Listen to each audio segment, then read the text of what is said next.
Solo levelling episode 9 में फिर से वेलकम है दोस्तों। पिछले एपिसोड में हमने देखा था कि सू इजिप्ट के एक फील्ड टाइप डंजन में जाता है जहां उसकी मुलाकात होती है रैंडोल्फ से, जो स्कैवेंजर गिल्ड का बंदा है, और उसे वहां भेजा था थॉमस एंड्रे ने। इसी के साथ हम ल्यू जिगैंग को भी एंटर करते हुए देखते हैं और यहीं से फाइट शुरू हो जाती है। फाइट के बीच में अचानक अनडेड आर्मी सामने आ जाती है। ल्यू इन अनडेड्स को रोकने में लगा रहता है, लेकिन दूसरी तरफ रैंडोल्फ और उसके लोग उस विंग्ड मॉन्स्टर तक पहुंच जाते हैं। वो मॉन्स्टर पहले चेन से बंधा हुआ था, लेकिन आखिरकार वो अपनी जंजीर तोड़ देता है और सामने खड़े सबको मार डालता है, यहाँ तक कि रैंडोल्फ और उसके गिल्ड के लोगों को भी। सबको खत्म करने के बाद वो बोलता है कि बाहर भी कई लोग हैं जिनके साथ वो खेल सकता है। वहीं पर पिछले चैप्टर को हमने क्लिफ हैंगर पर छोड़ा था। अब कहानी आगे बढ़ती है। सू अनडेड आर्मी से लगातार लड़ रहा होता है।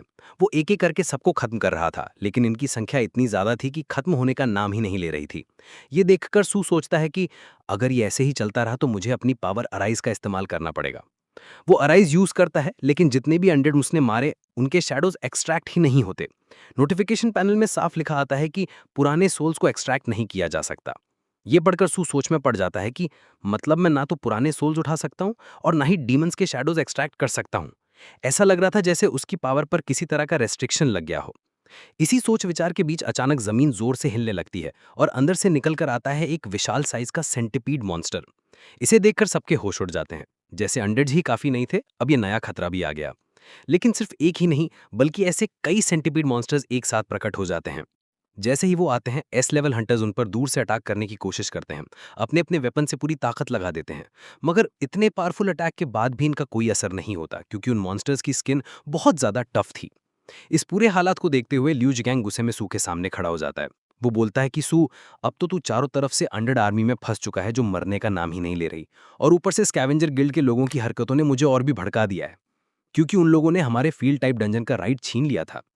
ल्यू जेगैंग सू को एडवाइस देता है कि भाई, ये सीन देखकर लगता है कि हमें यहीं से रिट्रीट कर लेना चाहिए। लेकिन सू सोचता है कि हाँ, लग रहा है कि रिट्रीट करना ही सही रहेगा। और वहीं उसके मन में ये सवाल आता है कि मेरे पास जो अर्जेंट क्वेस्ट है, डायमेंशनल क्रैक के पीछे जो कारण है, उसको सॉल्व करना मैंने अभी तक क्यों नहीं किया। और अगर ये स्कैवेंजर गिल्ड के लोग जो बॉस को टेक डाउन करने गए थे, मुझे ये मिशन कंप्लीट करने भी देंगे या नहीं, ये भी कोई नहीं जानता। सू सोच में पड़ जाता है कि क्या सही रहेगा कि हम सबको छोड़कर चले जाएं। और तभी अचानक वहां कोई आता है। उसका ऑरा इतना अलग लेवल का था कि सब लोग शॉक में पड़ जाते हैं। और हम देखते हैं कि ये वही विंग्ड बीइंग है जिसने सारे स्कैवेंजर गिल्ड के लोग मारे थे। सो इसे देखकर डर जाता है और सोचता है कि ये वहीं से आ रहा है जहां स्कैवेंजर गिल्ड के बंदे गए थे। इसका मतलब वो खत्म हो गए क्या।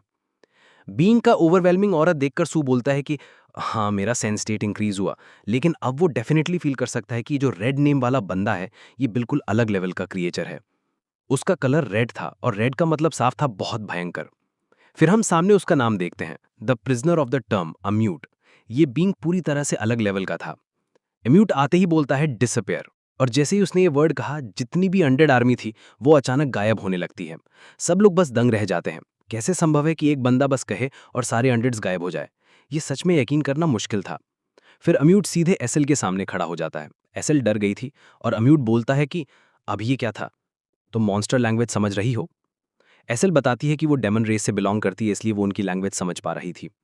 अम्यूट आगे कहता है कि वो हर दिन जो भी देखता है वो सिर्फ डेड सोल्जर्स हैं, यानी उन अनडेड सोल्जर्स के पास कोई इंटेलिजेंस नहीं होती। और इतने सारे बग्स के बीच फाइनली उसे यहाँ कोई मिल गया जिसके साथ वो बात कर सकता है। और वो कोई और नहीं बल्कि एसएल था। एसएल मन ही मन सोचती है, इसको देखकर तो नहीं लग रहा है, लेकिन ये बीइंग फ्रेंडली टाइप का लग रहा है।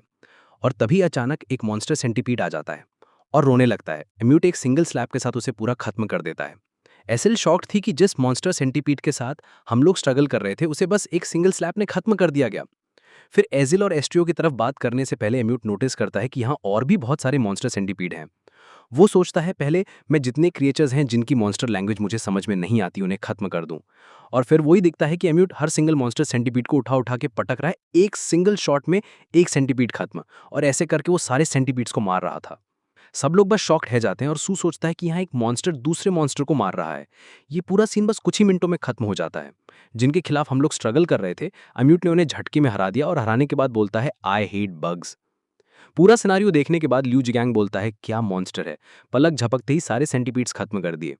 इन्वेस्टिगेशन के हिसाब से field type dungeon rank C या बी होना चाहिए था। अम्यूट सारी सेंटीपीड्स को मारने के बाद बोलता है, हाँ, यहाँ कुछ ऐसे लोग भी हैं जिनके साथ मैं कम्युनिकेट नहीं कर सकता। ये लाइन खत्म करते ही वो सीधे ल्यू जिगैंग पर अटैक करने चला जाता है।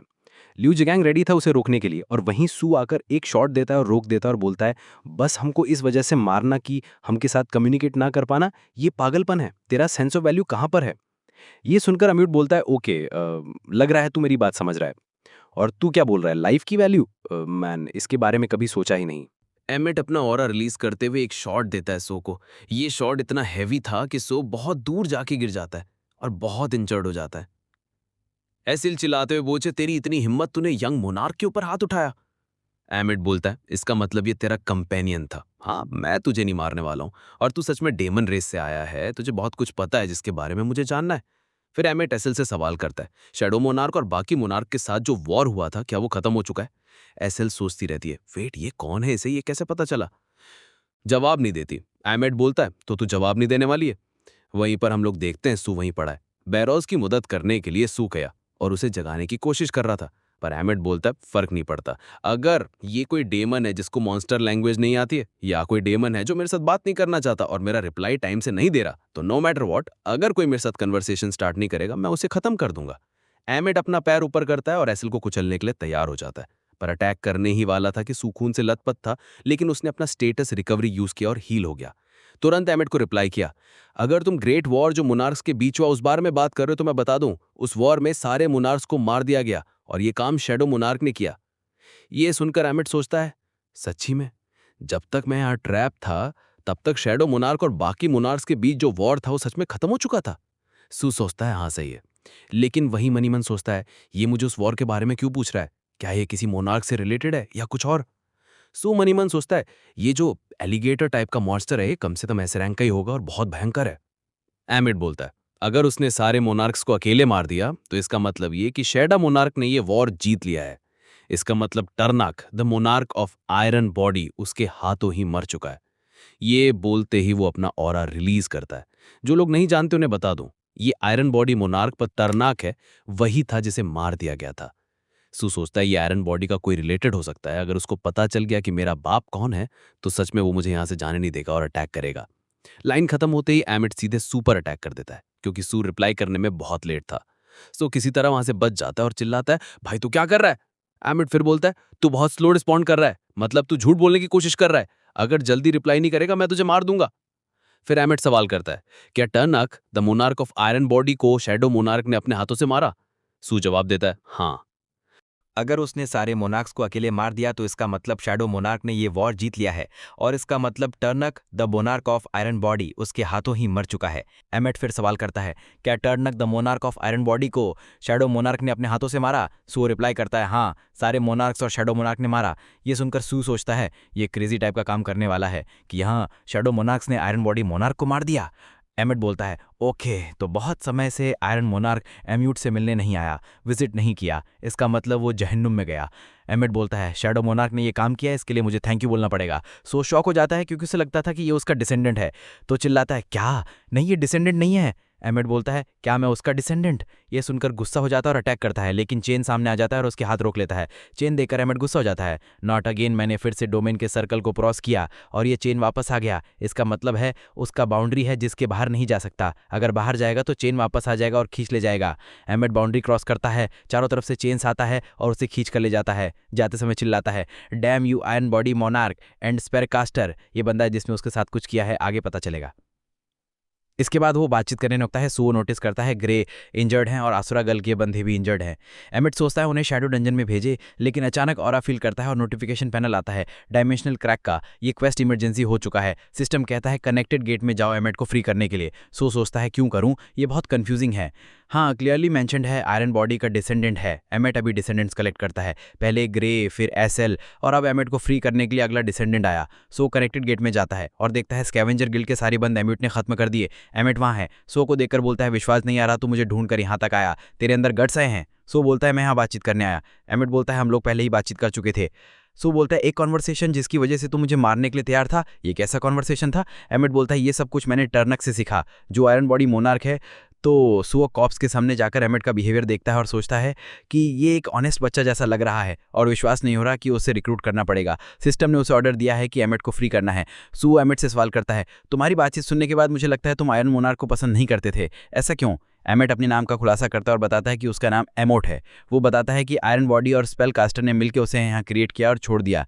आयरन बॉडी और स्पेल कास्टर ने एमेट को नॉर्मल मैन से क्रीचर में बदल दिया और उसे सील करके यहाँ कैद कर दिया। उसके साथ ढेर सारे अनडेड आर्मीज भी छोड़ दिए गए। बहुत लंबे समय से वो यहाँ कैद है। साथ में सू पूछता है, क्या तुम इस चेन को तोड़ नहीं सकते? एमेट जवाब देता है, ये चेन मैजिक से बना है, अगर मैं इसे तोड़ भी दूं या बाउंड्री के बाहर जाऊं तो ये चेन फिर से दोबारा आ जाएगा और इसी जगह खींचकर वापस लाएगा।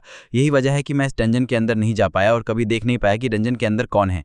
फिर एमेट चिल्लाकर बोलता है, मैं आयरन मोनार्क और उस स्पेल कास्टर को कभी माफ नहीं करूंगा जिन्होंने मेरे साथ ऐसा किया। सोन मनीमन सोचता है कि सिस्टम ने उसे फ्री करने के लिए कहा है, लेकिन ये काम आसान नहीं होगा क्योंकि चेन ऑटोमेटिकली आ जाता है। सुओ सवाल करता है, जब तुम यहाँ थे सारे 100 मॉन्स्टर्स यहीं थे? एमेट जवाब देता है, हाँ सारे मॉन्स्टर्स यहीं थे। सो पूछता है, तो इसका मतलब है तुम इस डंजन के मास्टर नहीं हो?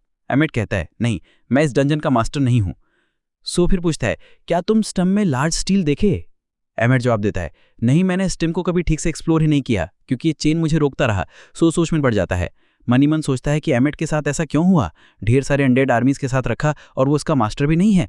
सो एमेट से सवाल करता है, अगर मैं तुम्हें फ्री कर दूं क्या तुम मेरा रिक्वेस्ट रखोगे? एमेट उत्साहित होकर जवाब देता है, क्या सच में तुम मुझे फ्री करोगे? अगर ऐसा करोगे तो मैं तुम्हारा कोई भी रिक्वेस्ट रखूंगा।